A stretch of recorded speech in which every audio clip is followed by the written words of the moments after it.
Once upon a time, in a sunny meadow, lived three little pigs, each with their own unique personality. The first little pig, named Percy, was carefree and enjoyed playing all day. The second little pig, Paul, was cautious and liked to plan things carefully. The third little pig, Penny, was clever and always looked for the smartest way to do things. One day, as they were busy playing and laughing, their mother called them. "My dear little pigs, it's time for you to set off and build homes of your own," she said. "But remember, there is a big bad wolf in the forest who might come to disturb you, so build your homes wisely." With hugs and a few tears, the pigs set off, eager to begin their adventure. Percy, the first little pig, quickly found a stack of straw and decided to build his house with it. "This is light and easy," he chuckled to himself, finishing his house in no time at all. Paul, the second little pig, found some sticks and thought they would make a strong house. "Sticks are sturdier than straw," he reasoned, "and I can still finish my house quickly." So, Paul built his house with sticks and felt quite proud of his work. Penny, the third little pig, knew she needed a house that would keep her safe. She found some bricks and decided to build her house with them, even though it was hard work. "Bricks are the strongest," Penny thought, "and my hard work will pay off." Soon after, the big bad wolf emerged from the forest, hungry and huffing. He came across Percy's straw house first. Little pig, let me come in," he growled. "Not by the hair on my chinny chin chin," squealed Percy from inside his soft, straw home. "Then I'll huff, and I'll puff, and I'll blow your house down."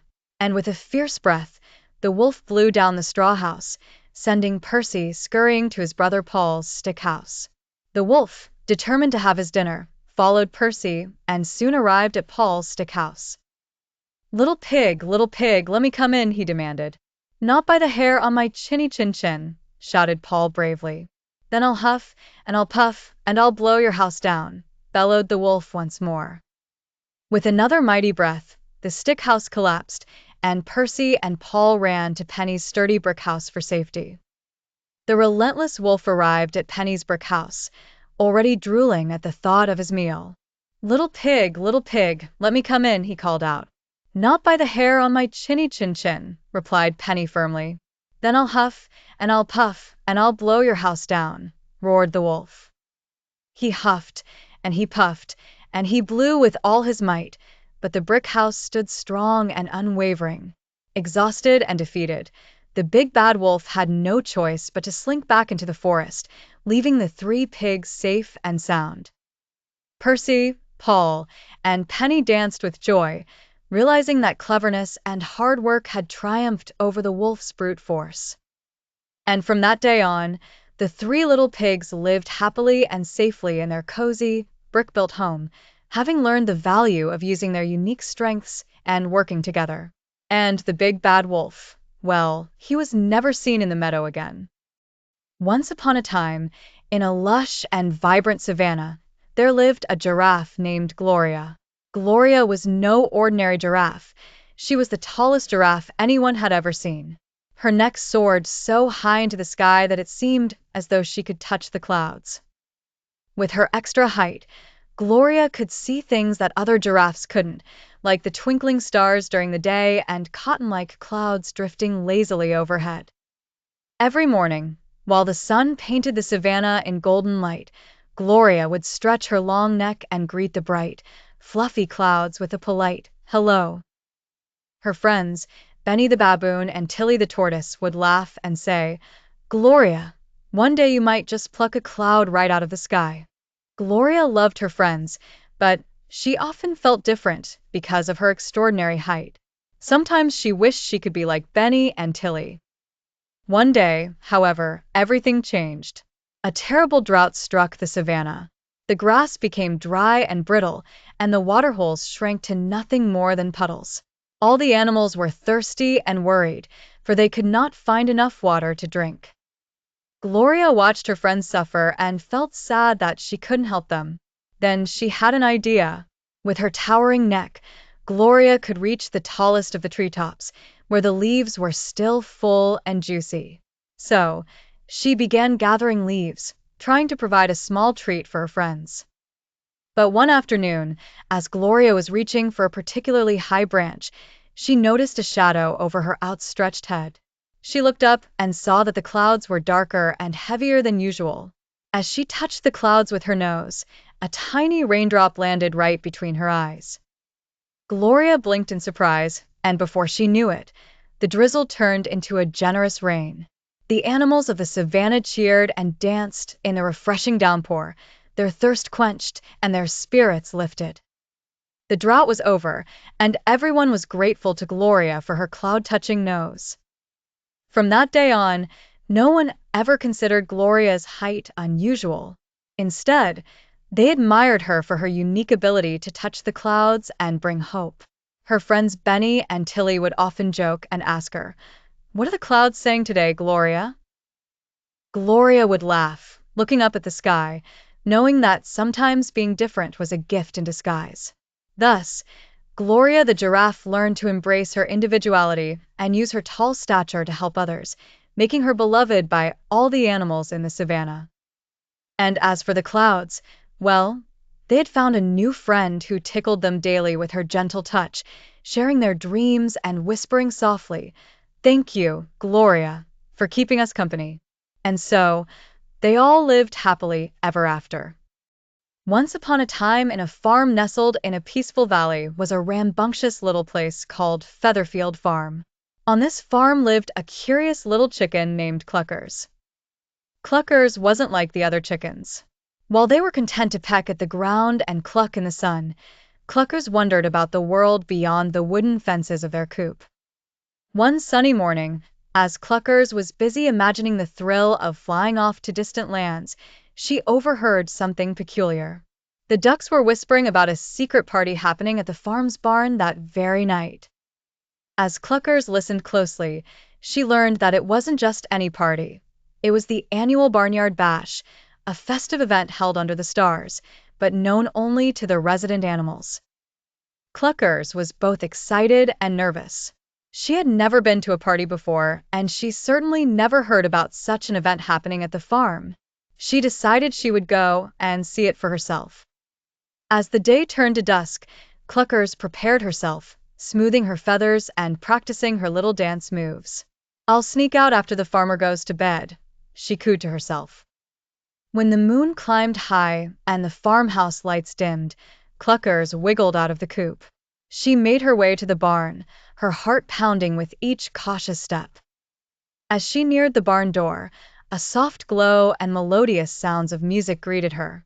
Peeking inside, Cluckers was amazed to see animals from every corner of the farm, ducks, goats, cows, and even the shy barn cats, all moving joyously to the rhythm of the fiddle played by Bramble the hedgehog.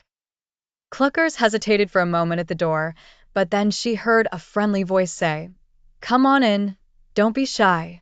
It was Daisy the duck, wagging her feathery tail to invite Cluckers inside. With a flutter of excitement, Cluckers joined the party. Inside the barn was a spectacle of fun and music. The goats performed acrobatic leaps over haystacks, the cows swayed gently in time to the music, and even the pigs were spinning in delightful circles. Cluckers quickly became the star of the dance floor with her spirited clucking and enthusiastic jumps. Every animal hooped and cheered, and soon she formed a conga line with the other chickens, ducks, and even a particularly adventurous sheep named Wooly. The Barnyard Bash was everything Cluckers had imagined and more. As the night drew to a close and the first hint of dawn peeked over the hills, Cluckers felt a warmth in her heart, knowing she had made dear friends and memories. From that night on, Cluckers looked forward to each year's Barnyard Bash, but it always remained a cherished secret among the animals of Featherfield Farm. And as such, life carried on happily, with Cluckers now knowing that sometimes the best adventures happen right where you least expect them, right in your own backyard. Once upon a time, in a warm and sunny farmyard, a mother duck sat on her nest, waiting patiently for her eggs to hatch. One by one, the eggs began to crack open, revealing adorable little ducklings. But the biggest egg was still lying there, whole and still. Finally, The large egg began to crack, and out tumbled the biggest, ugliest duckling the farmyard had ever seen. The other ducklings made fun of him. "You're so ugly," they'd quack, waddling away to play in the cool, clear pond. The mother duck was puzzled and a little concerned about this peculiar new addition to her brood, but she loved him all the same. Every day, the ugly duckling felt more and more out of place. No matter how much he tried to fit in or how strong he paddled in the pond, the other animals always teased him for being different. His reflection glimmered on the water, showing an awkward clump of feathers that didn't compare to his sleek siblings.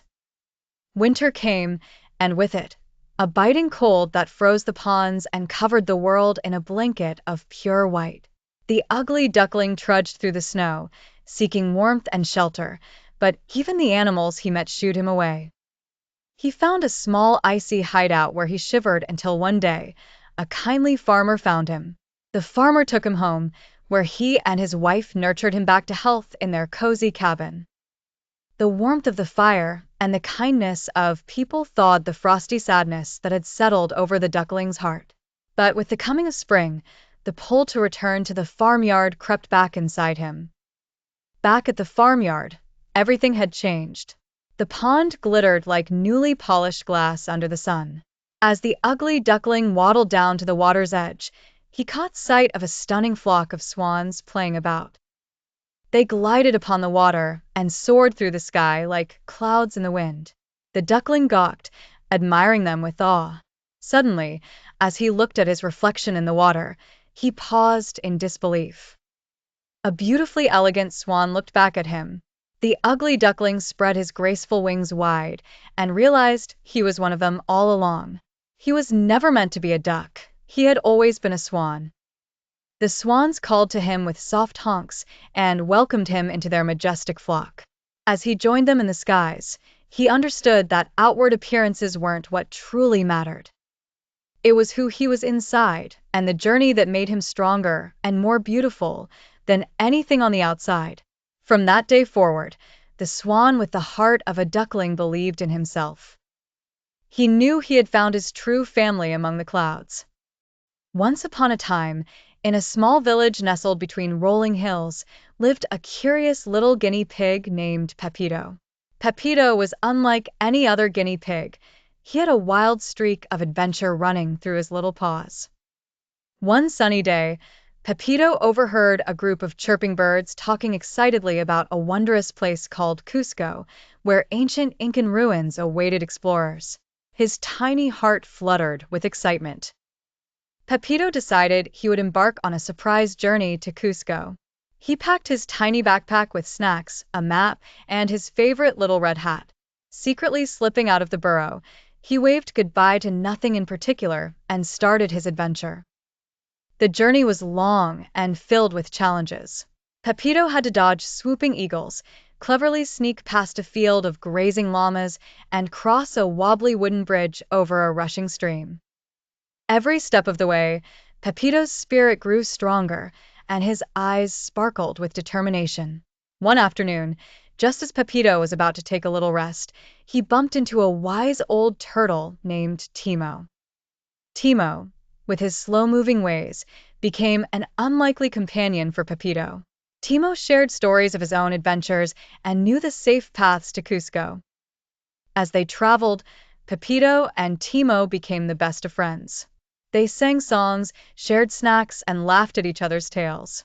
Pepito learned from Timo that the journey was often more exciting than the destination itself. Finally, after days of traveling, Pepito and Timo reached Cusco. The ancient stones of Machu Picchu towered above them, and the history of the Incan Empire whispered through the wind. Pepito's little heart was full of joy at the sight of the majestic ruins. It was everything he had imagined and more. As the sun dipped below the horizon, painting the sky in shades of pink and gold, Pepito realized it was time to head back home. With his heart full of memories and his paws a little travel-worn, Pepito thanked Timo for the companionship and guidance. When Pepito finally returned to his village, he had countless stories to share with his fellow guinea pigs. They gathered around, eyes wide and ears perked, eager to hear about his grand adventure. Pepito's journey to Cusco not only enriched his life, but also inspired his friends to dream big and seek their own adventures. And so, in that quaint little village, dreams of distant lands and thrilling journeys became a part of the guinea pigs' daily lives, all thanks to a brave little guinea pig named Pepito, who once set out for the legendary land of Cusco. The end.